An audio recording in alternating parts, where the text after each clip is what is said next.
You probably know that both Ed and Angus had last minute conflicts and probably won't be here. Does anyone know about Beverly? We do have a quorum. Attending are Laura Francis, Joan Gay, Beverly Lawrence, Susan Tyler as committee members. In addition, we have Leslie Strauss, Lisa Gibson from Estuary, who will be taking our minutes, Joe Comerford and Dave Lee. Thank you. We did send out copies of minutes. I believe they were for the meetings held on January 15th and January 26th. As usual, we don't want to go over them, just to highlight the fact that they're completed. Each board approves its own minutes from these meetings. If you have any questions or suggested changes, please forward them to Lisa. And Lisa, thank you for doing the minutes today and hopefully going forward. The minutes for the 12th are on there too. Oh, they are. So they can look Okay. at them, just if Okay. they can review them and if they have any comments. Good, thank you. MOA status, we'll just do something very brief and then we do want to go into executive session. A meeting with Dennis Solinsky has been set up for March 2nd, which is next Tuesday, with Laura, Joe, and me and Dennis. And the purpose of that meeting is for him to go over with us, hopefully section by section, what his concerns are and or his reaction to what's in the MOA. I'd like to discuss that further, but I would like to do so in executive session. So may I have a motion to move into executive session at 11:08? Joan, thank you. Second. Second. Thank you. Included in executive session are Leslie Strauss, Dave Lee, Joe Comerford, and Lisa Gibson. Okay, session at 11:25 a.m. We are back on record. Our next item agenda is a staffing update. And you all will recall, we have 4 positions in the mix here. Joe is going to fill us in on the status of each of those.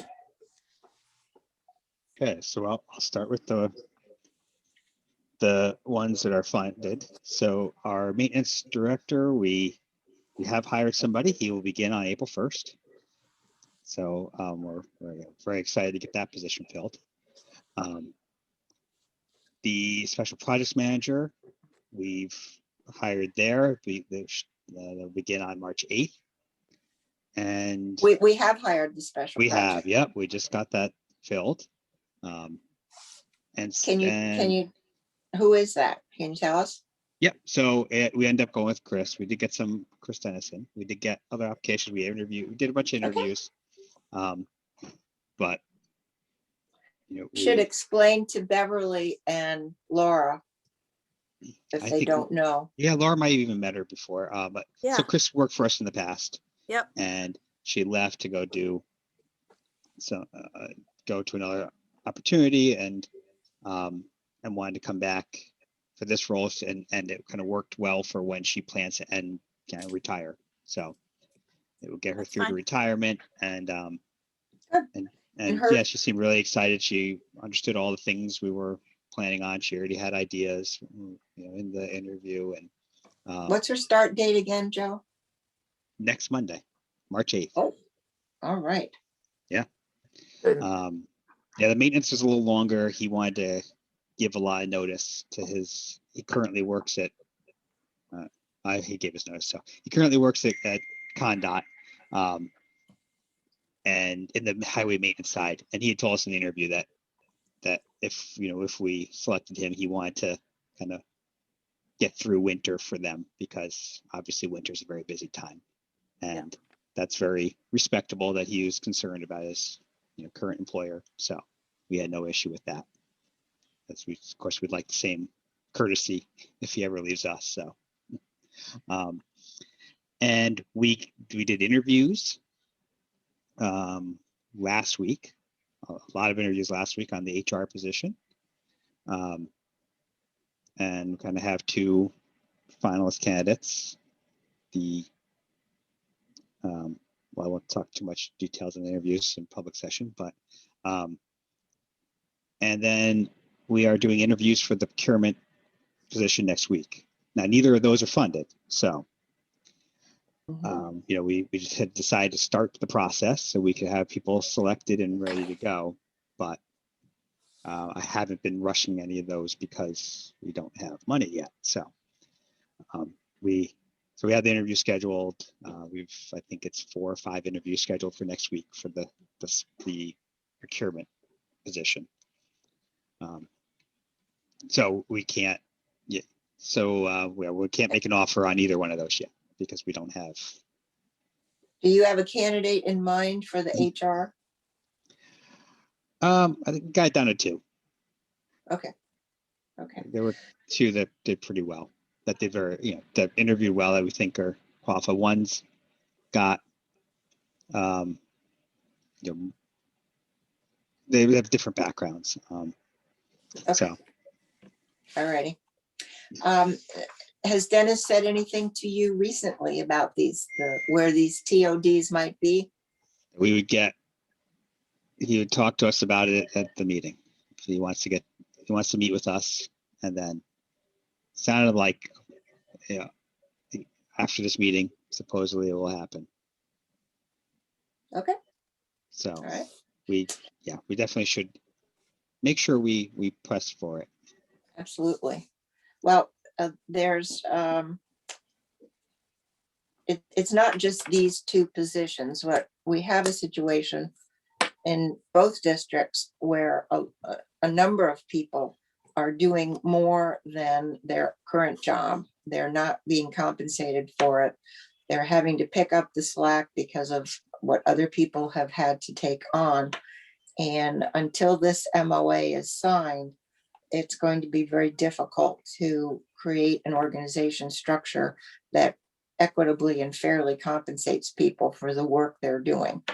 And I don't know how much longer we can expect a lot of staff to work under these uncertain conditions without knowing when their job titles, compensation, and responsibilities are going to be resolved. So I think we can make that point to him as well. It's not just these 2 isolated positions. It's that the MOA really controls the start of the transition period. All right.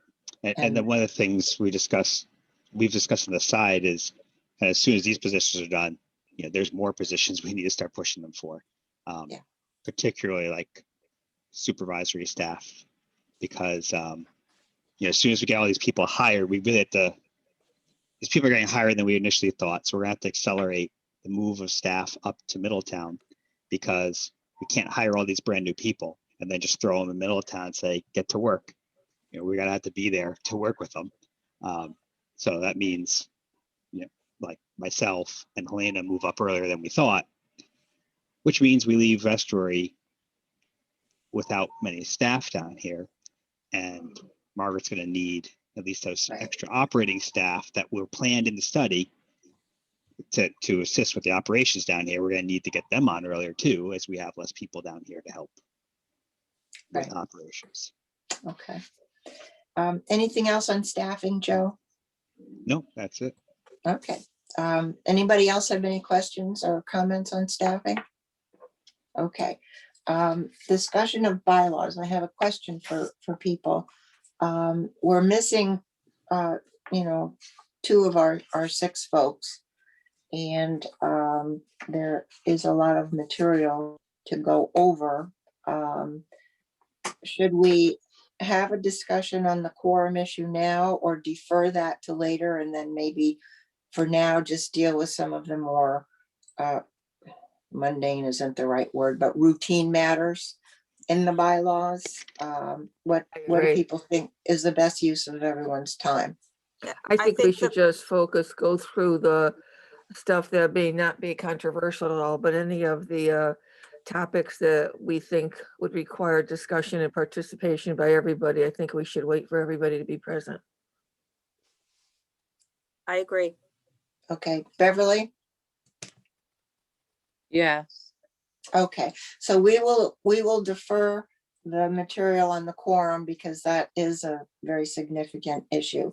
And what Dave has done is a draft based on some of the discussions and conversations we had last week or the last meeting. So I'll turn it over to you, David. And again, I'm not sure we need to agree on things as we go through. I'm more interested in making sure people understand what's in here, get all the questions out on the table, and move through the items that we're able to cover today.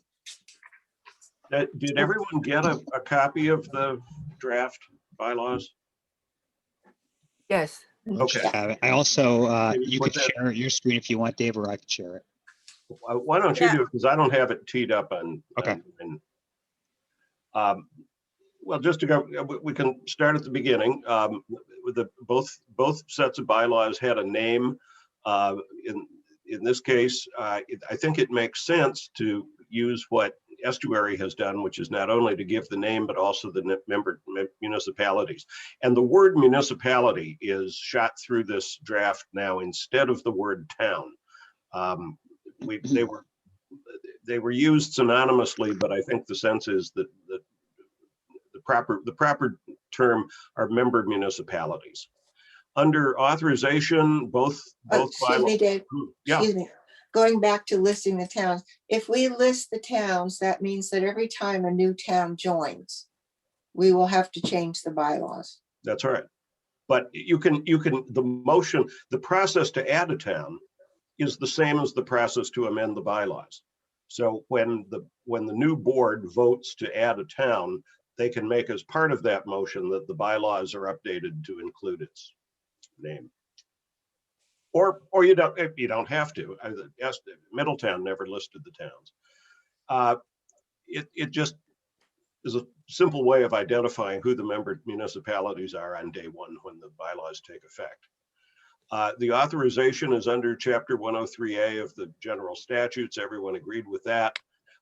There is, I think the consensus was there was value in having a purpose to the to what the transit district exists to do. And the point was that it's not just operating services for the member municipalities, because there are potential contracts to operate service beyond. So I put the word region in there. You can decide if that is acceptable or not. Membership, everyone pretty much, this is pretty much replacing what everyone already had in their bylaws. There is a question about the quorum, and in turn, the quorum question needs to inform how you vote to do certain things. Now, for routine business of the transit district, the statute makes very clear it's the majority of the weighted vote. So every town has a certain amount of a certain percentage of the total weighted vote, that when a town, or I'm sorry, when a municipality votes yes, that puts X percent of the weighted vote on that side of the ledger.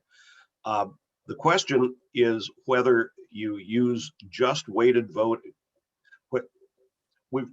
There is a discussion that we've deferred on quorum, but there's also a question about whether the simple majority of the weighted vote prevails on every piece of business that comes before the board. It's very possible that the board may say that for certain kinds of decisions, we insist on there being not just a majority of the weighted vote, but also a majority of the municipalities. And one of those was the issue about removing a member. There's discussion about how to join, how to withdraw. There's the potential removal of a member municipality. There's a point, and this comes from the Middletown bylaws, that Now, I guess the fourth item there is a new provision, but that was that the Board of Directors will annually determine the dues to be paid by each member municipality. That's interestingly not in either of the bylaws today. If you go forward, Joe, to the next article, Board of Directors, there was I've written this so that each member municipality will decide how they appoint directors. The estuary bylaws said that they were appointed by the legislative body of the town, the Board of Selectmen in effect. But I think in Middletown, the directors were appointed by the mayor, and there's certainly the possibility to fill a vacant position that a town may delegate that to their first selectman. So this simply leaves it open that municipalities will appoint their directors. It makes it clear that they serve a 4-year term. At the end of the 4-year term, they must either be replaced or they can be reappointed for an unlimited number of. There's no term limit. Neither set of existing bylaws speaks to the removal of a director. And this goes to a discussion we had about attendance. There have been issues, I think, over the years in estuary with board members who would routinely not attend meetings. And the point here is to say that there ought to be some provision to remove a director who either fails to attend meetings or for other cause. Now, you can decide whether that needs to be in the bylaws or it becomes a policy of the board, but the sense was that attendance ought to be something that's enforceable. Beyond, yeah. Dave, Yeah. does a cause need to be defined? Well, I would say no, because it's very hard to define it. You can imagine the possibility of a director who is just disruptive and is not cooperative, who turns every meeting into a screaming match. And if you have a supermajority of the board to remove that director, they should have the ability to do it without having to define what the cause is. But you can decide. This is a new provision that doesn't appear in either of the existing bylaws, so it's up to you to decide if that's something you want to keep in. The rest of this, rules and regulations. Hold on. To go back to the attendance, as you mentioned, and absences, the Estuary Transit District also has a policy that if a director, one of our directors, does not attend 3 meetings, rather than just going straight, in our cases, it'd be the first selectman, we also give notification to that individual that because of their absences, we will be sending the letter to their particular first selectman about replacement. So I don't know, I'll defer to Joe and you, Dave, as to whether something like that should be in the bylaws, or does it just need to be a policy that I think is an important one? Because I'd hate to see the process taking place without the individual being informed. It's also possible to just say the removal just for cause, and then the policies determine what Those causes you can are. adopt policies that determine that define what cause is, and attendance can have a policy like we have now, and except our policy now doesn't ever end in removal, but it could be this, first step is this, second step is this, and third step is removal, whatever we want it to be. Okay. But right now it has no teeth, as we all learned. Yeah, there before is a process. we sent the exactly. letter, and on the estuary side, well, and it was as Beverly knows well, on the Middletown side, there was an issue too. Yes. And so that's certainly been an issue before for both districts. The thought is that if you have something in the bylaws that permits the board of directors to remove a director for cause, your policy can still say that in order to implement that process, you first send a letter to the board member and What to does- their yeah. first selectman, informing them that they're in jeopardy of being removed. And so this doesn't say that if you miss 3 meetings, you're out. It says that under certain circumstances, the board can remove a member. And then your policies go into more detail about what that. Joe, My- Joe and Susan and Leslie, I'm wondering, would it be possible for us to share with the members of the Middletown Transit our policy? So Sure. that they know what I'm talking about? So I have a question. How could a board who is not the appointing authority have the authority to remove? Wouldn't it be a board's recommendation to the appointing authority to remove? Yes. That's a Yeah, good point. that's probably the better way to word it. We know too that how difficult it is to remove a board member, even for Mhm. when the towns want to do it. Yeah. Oh, it's an important legal question. Who has the authority to do that? Well, we've gotten that opinion before on Mhm. both sides. Leslie Oh. knows that because Leslie's the only one around. That predates me on the estuary side, but I do know it. We did go through it on the Middletown side. I support having that section in there for removal for cause, and think that the attorneys, when they review these bylaws, be one of the things on their radar to assess whether that was the appropriate way to do it. In addition, my personal preference is not to load up the bylaws with a lot of specific details on things like attendance. I think there are probably half a dozen board policies that I would like to see that would include things like attendance, things like requiring directors to serve on a minimum number of committees and to attend those. Things like having board members sign a conflict of interest policy, a board policy that deals with how often we meet. What's in these bylaws now and what's in the statute is that we have to meet a minimum of 4 times a year. We may definitely want to meet more often than that. Whether we have an executive committee and what role an executive committee might have. So there are a number of things that I think are important governance issues that, in my view anyway, should be handled separately in a list of board policies as opposed to being spelled out specifically in the bylaws themselves. That I makes- have a question. Is it possible within bylaws to reference the fact that there is a policy? See policies? I mean, how does somebody know? Where are our policies? Well, the next item under Board of Directors, number 6, and this is language from both of the bylaws about rules and regulations. The directors shall act as a board regularly convened, and they may adopt such rules for the conduct of their meetings. They even say more beside rules, policies as well.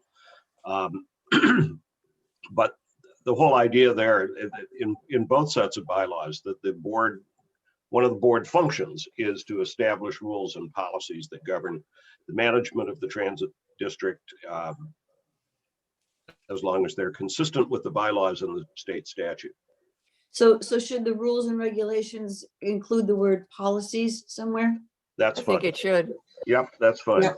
And I pulled up our policy and I sent it in the chat. Everyone will have it. Just see it in the chat there. The one policy we've adopted regarding boards is the attendance policy, and we did it as a resolution.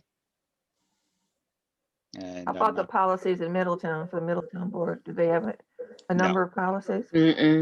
No, No, it's in the none. bylaws. Right, the bylaws are, I think, contain a little more than ours, but they don't have, there it is. Okay, so we can add policies to section 6. Yeah. I'll do that. That's good. Okay. powers and duties, voting strength, the voting strength comes out of the statute. The powers and duties are identical in both bylaws now. Middletown had a conflict of interest section as it relates to the directors. And I think you probably want to keep that. Although what I've written here goes a little bit beyond what was specifically in the Middletown bylaws. For example, Middletown said that there's obviously no compensation for their service. Directors shall not be reimbursed for incidental expenses incurred in the performance of their duties as directors. I think that may be the current practice in both transit districts. It does leave open the possibility of reimbursing other expenses. And the example that came to mind was that if in the new organization, the decision is that there's an issue that's being discussed or a workshop that's being given at the Regional Transit Association that would be of value to have a board member attend, because the Regional Transit Association really does try to attract board member participation to learn about what's going on in the transit industry. That if you travel to something like that and the board approves it, you can be reimbursed.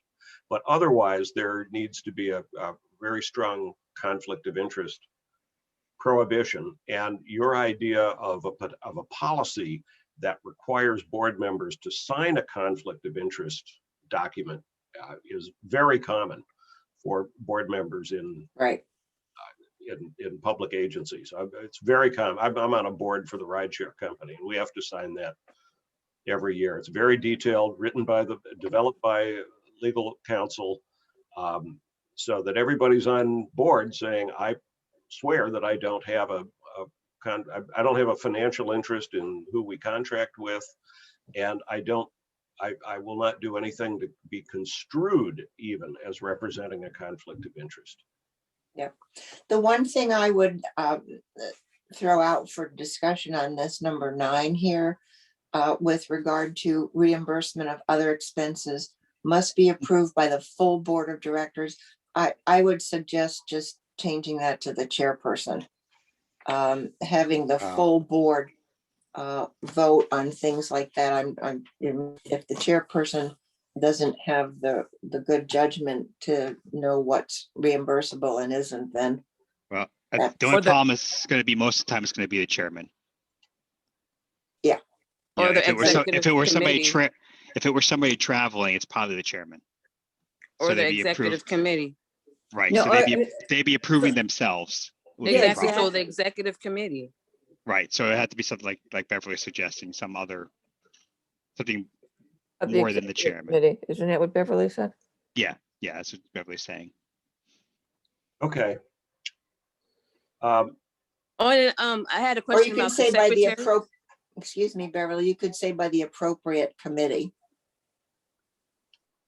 Since we don't know yet, we're going to have an executive committee. Well, Well- why don't if I just take out the word full, and it's approved by the board of directors, and when the board of directors establishes committees, which are not established by the bylaws, give them the authority to set up committees, but does not specifically name those committees. When the board creates an executive committee, among the duties that they can give that committee is the approval of travel expenses. Sure. Okay, that's a good solution. Take out full. Okay. Under officers, Middletown has 3 officers, Estuary has 4. I think that's a reflection of the size of the board in Middletown, and it makes sense to have 4 officers: chair, vice chair, secretary, and treasurer. The duties of the various positions, I think, are very consistent between the existing bylaws. There was one kind of interesting language in the estuary bylaws that says, in the absence of the chair, or in the event the chair is unable or unwilling to carry out the responsibilities of the office, then the vice chair will assume those powers. Now, when they're unable, I get it, that somebody's sick, they can't make the meeting, the vice chair is going to run the meeting in in their place, but I don't understand the unwilling part. Is that something that estuary deliberately needed to have in their bylaws historically? You don't have to decide this now, but it's funny, it's unusual language that the chair would be unwilling to perform their responsibilities and therefore the vice chair would take over. If you're unwilling, you shouldn't be a chair Well, person. yeah, And how do you define unwilling? I don't know. Ed, Mhm. Yeah, welcome. there would definitely well- have to be a definition of unwilling. Sometimes as chair of ETD, I'm just not in the mood, but kidding around. But before I forget, I think you need in paragraph 2 under other official document, I think that's plural documents. Yep, Okay, thank you. No, I don't know what the unwilling is, but is it horrible to have it in there? I mean, what if? I don't know. I guess unable is I sufficient. suppose there could be there could be a vote where the chair has to recuse themselves because That's different from unwilling. that is. Well, I'm just saying it was unusual to see that language in the existing estuary bylaws. We don't have to do this today, but think about whether that's an important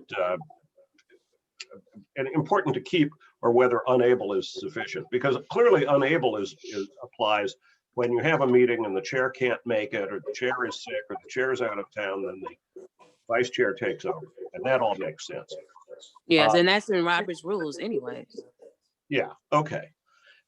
If you go. And then I had a question about the secretary duties. So does that need there necessarily need to be the secretary should be take no, I mean not the minutes, but the place of chair and vice chair if they're not there, the secretary, I never heard of that. Of being Well, that's language right out of chair. That is Robert's rules. It goes chairperson, vice chairperson, secretary, and then treasurer. No, I'm saying if the chair and vice chair are not present, the secretary will do the chair duties. I believe that's what's Robert's rules, but we can check it. That's right out of the estuary. See, in Middletown, you have a secretary treasurer, so it's irrelevant. And if those people are absent, we don't have a quorum, so. Exactly. But I don't think that needs to be necessary that the secretary will be the chair to fulfill the chair duties at that time, at that meeting. Well, but at the new size of 13 directors, you could have both the chair and vice chair absent, but still have a quorum. Right. Yeah. Or could come somebody up. has to take over, and if we can check Robert's rules, but I think Susan's right that it's the secretary, not the treasurer. Correct. that's I've set- been in that that's it. situation on another board. It's not the treasurer. Okay. If we keep going, number 7 was in another, this is moved, I've simply moved this from one place to another, but it's under officers now, that an officer may be removed for cause. Now, what that seems to be is a case where the 2/3 vote, and we're getting a separate discussion about what that means, whether it's 2/3 of the board members and 2/3 of the weighted vote, or just 2/3 of the weighted vote. We'll deal with that later. Goodbye, Joan. How do I leave? Oh, here it is. Leave. Bye, everybody. Thanks. Thank you. Thanks, Joan. Bye. Bye. But it is, so it's possible that somebody would be removed from being the vice chair, but they're not being removed as a director. They're simply going back to being a director without being an officer. And then there's a bonding item, which is actually part of the statute, but is not currently in either of the bylaws, that the officers. It and is in the employ- statute. Are we bonded, Joe? You should be. The bonding is it bonding the statute, or says that they have to be No, bonding's in the statute. bonding? I think it is.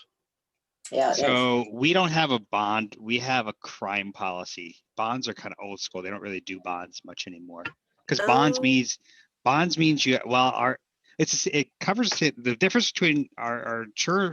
So our broker has told us that the difference between a bond and the crime policy is that a bond you could have to pay back. So if the bond, if something happens that the bond has to kick in, the bond company could come after you personally to repay the bond.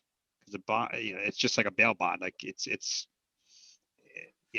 have to pay it back. Our crime policy covers all the same things that a bond would cover, except it's regular insurance where if you do something wrong, I don't think that, that's the way our How about we shoot this over to an attorney? yeah, we Yeah, pass Yeah. it to- I think you want That's- legal counsel. Now, the way this is written, and this is the statutory language, says that shall give such bond as is required by the board of directors. And so I think what Joe is describing is the way the board of directors at Estuary Transit have discharged this responsibility. But it is a statutory language. And Middletown is the same thing too, because Middletown had no coverage, so they had no bond at all before. Middletown Estuary had a bond in the past, but again, the crime policies are the newer way to cover things. If you want to hold that for legal counsel, Yeah, that's a good idea. because Okay. Joe, does a crime policy doesn't take care of errors and omissions. Because we bonds will cover somebody from, Or something that's negligence, just negligence, not willful. right? Crime The seems to oh me no, yeah. that's willful. Well, the bond will cover both. I mean, if you steal, because that's why you often bond employees that handle cash. So if Yeah, one of but- them steals from you, you cover. The district's covered. We also have a directors and officers policy for both organizations. I think that covers the errors and omissions. That has our EPL coverage, and all that Really, stuff. that's where those things would be is in That's the more in the E&O. directors and all. Yes. Yeah, The bond is strictly more for theft and things like that. And which Well, the crime that'll be a which the question for crime policy legal. covers. Yeah. Which the crime it's a- policy covers all those items. Okay, But Could I our agent that has reviewed all of it. I mean, we have a lot. Between all the policies, it should all be covered, but they could talk with the Okay. attorneys and make sure the attorneys feel everything is sufficient. So Okay. maybe the bylaws could be vague and just say proper indemnification. Or legal might say, as David mentioned, that your bylaws need to mimic statutes, which says bond. Well, but it says bond as required by the board of directors. So that leaves it to the board of directors to decide what's required. And there's a separate indemnification section at the end, but this is Right. talking that there's one thing where the bonding is basically indemnifying the transit district against mishandling of funds. The other indemnification is protecting you as officers and directors from personal liability for things that happen. But we'll get to that. I think legal counsel can review what the statutory language is and advise. Dave, I had one last comment on number 7. Yeah. In my view, if someone is proactively removed as an officer, as opposed to they're resigning because they can't fulfill the responsibilities or whatever, I do not see that person continuing to serve as a director.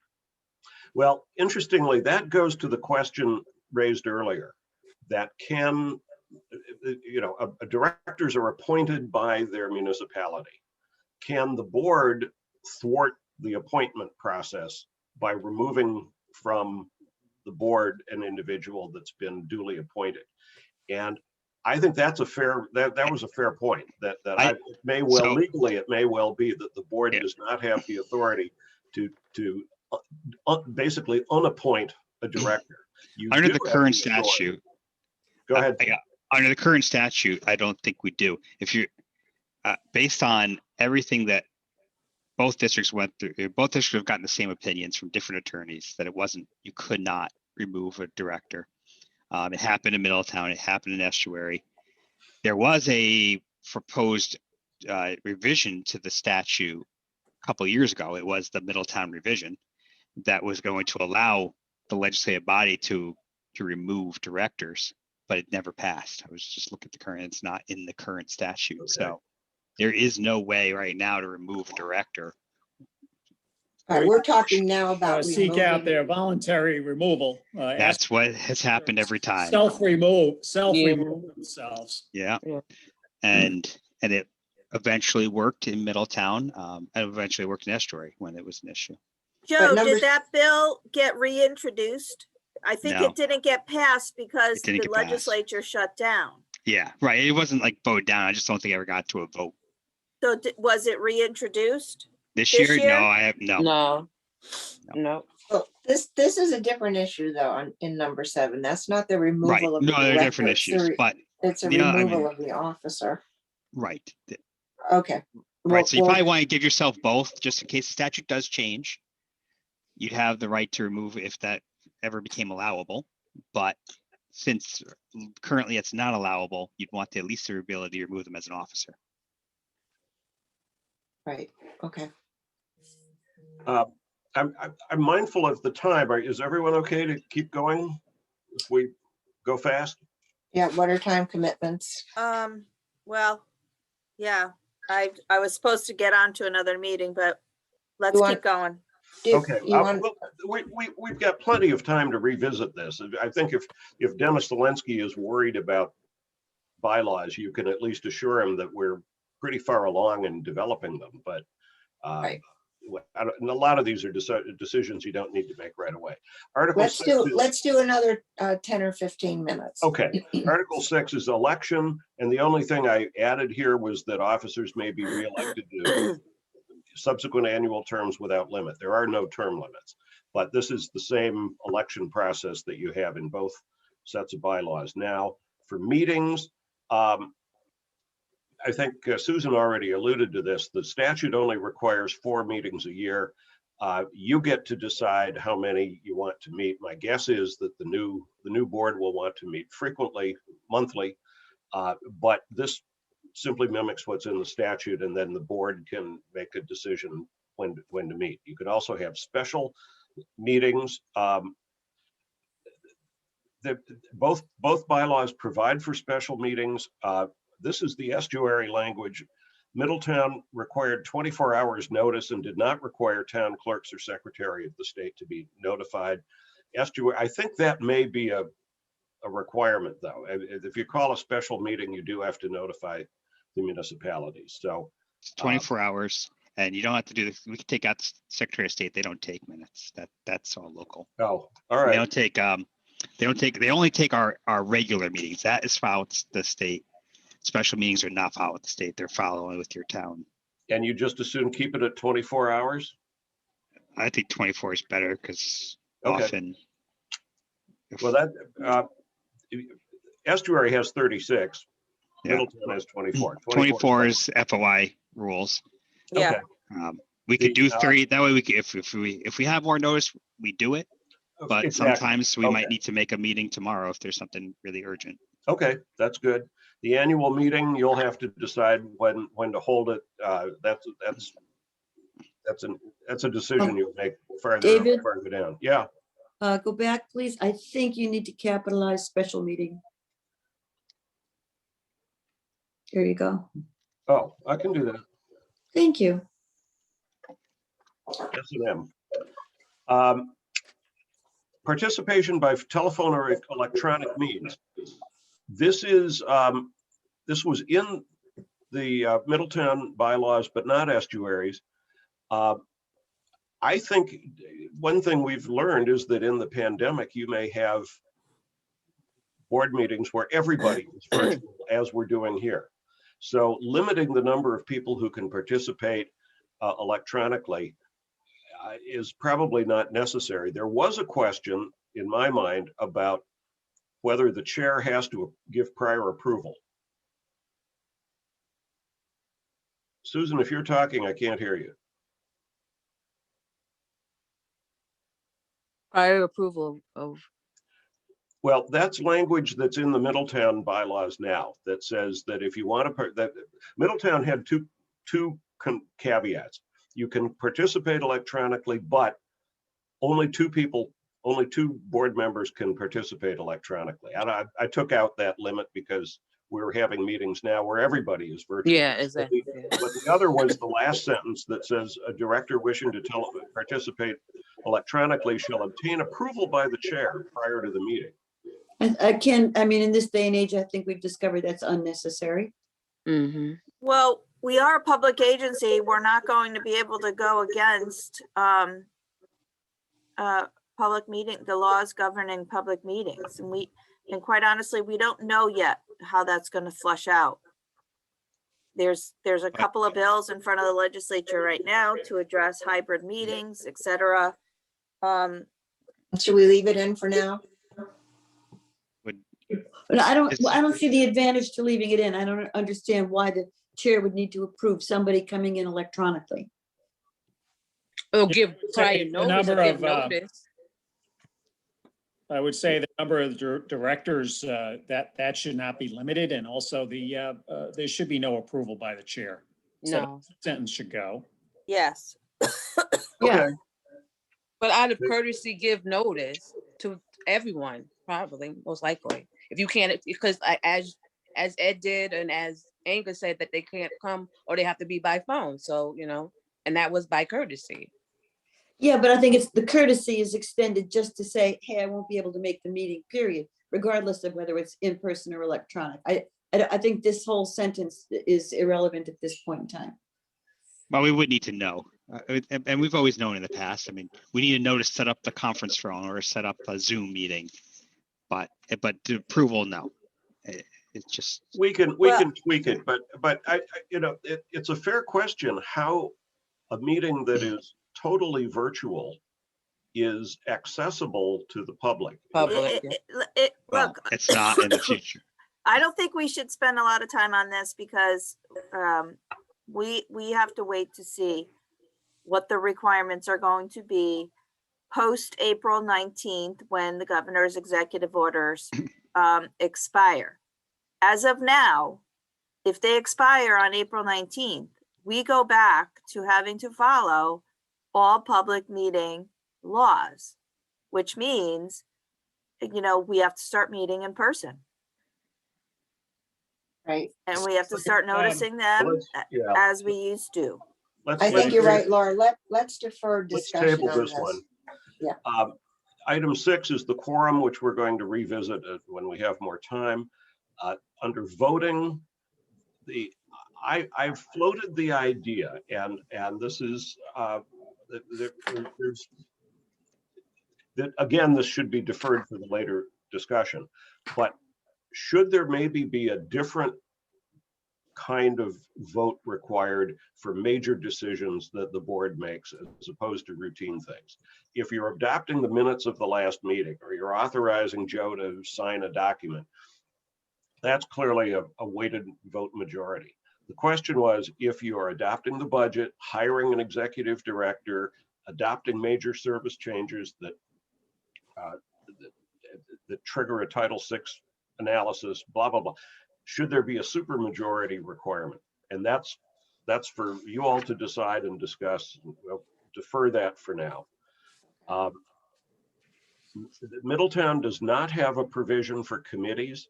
There is a requirement. There is a provision for board committees in the estuary bylaws. I've sort of kept that because I think you definitely want to have committees, but you don't necessarily specify what they are as part of the bylaws. One thing I would recommend in there, Dave, is to provide for establishing not just standing committees, but ad hoc or special committees as well. Okay. Not naming the committee, but the fact that like our committee right now is a special committee. It's not a standing. Absolutely. That's good. Amendments to the bylaws, that's another question about how voting is done. Wait, I need a little more discussion on committee appointments. I'm sorry. Go ahead. For starters, I'm just noticing here where it says chair, and we will have further discussion of making that word chairperson in both places there, but also I don't think a person can appoint themselves. I think there has to be some, a chairperson may appoint him or herself or itself, whatever, however, but it's not a themself. And I think that ETD then says that even though the chairperson appoints someone to a committee, that the board then, we don't vote, well, we do vote on it. We vote on those appointments. But we don't do a resolution. Oh, no, I'm sorry, not by resolution, We don't do it by resolution. We do it by just by approval of the board. by approval. All right, so should that be, does that go elsewhere in the bylaws or what? If we want to continue to do it just by approval of the board, do we want to take that? I'll take the resolution out. We take by, yeah. Yeah, it's getting awfully They complicated. may to say that- establish committees, and they can be permanent or ad hoc or special. Right. The idea was that the chair would appoint the members, and the chair, when I say the chair can appoint themselves, but they're not, that's only as an ex officio. As I'm we just- have right now, the ETD chair has appointed some board members to be on the MOA committee.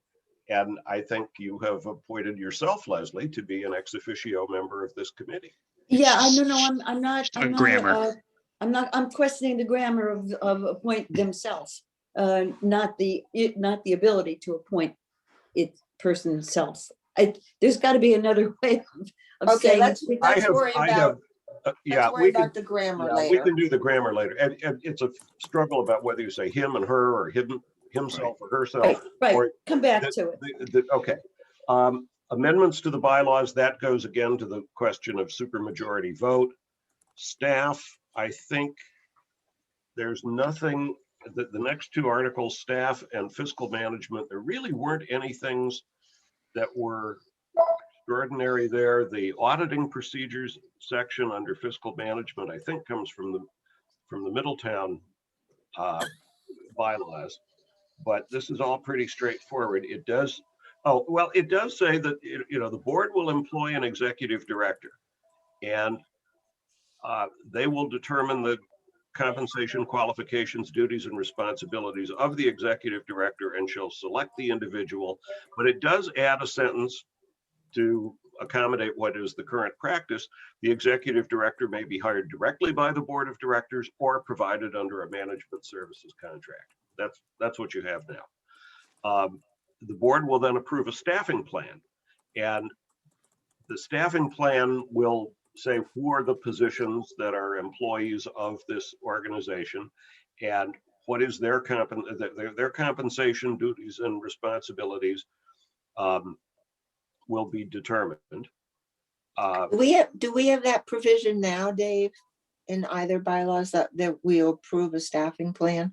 No, that language, those words were added because it gets a little complicated about what, especially, well, partly, for example, where you have a union.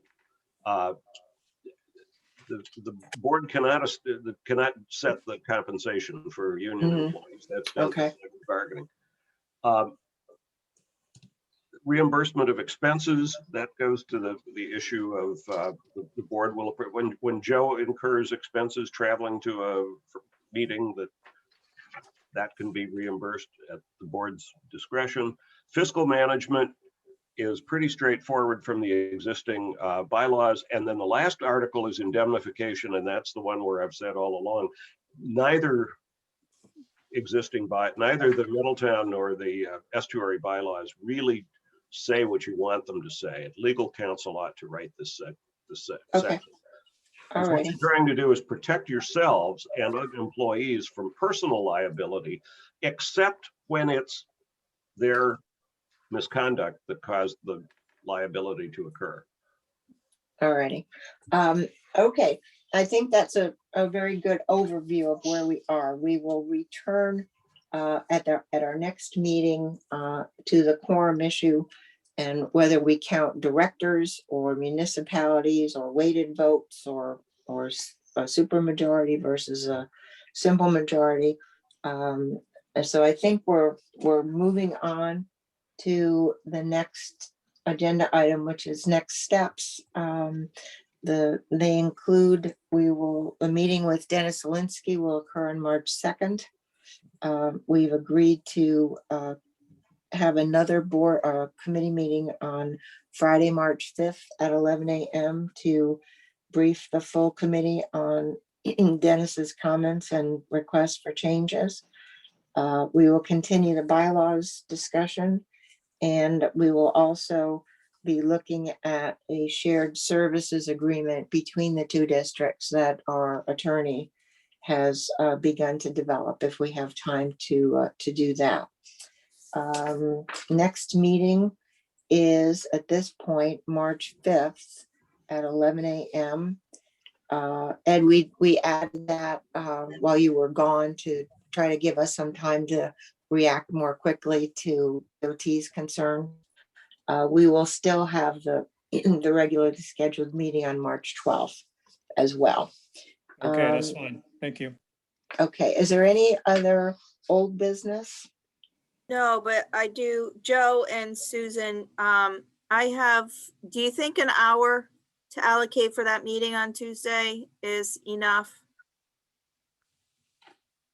He's very wordy, Yeah. Dennis. Well, But also he's also very busy. The last time that we met, Yeah, I it was think he quick.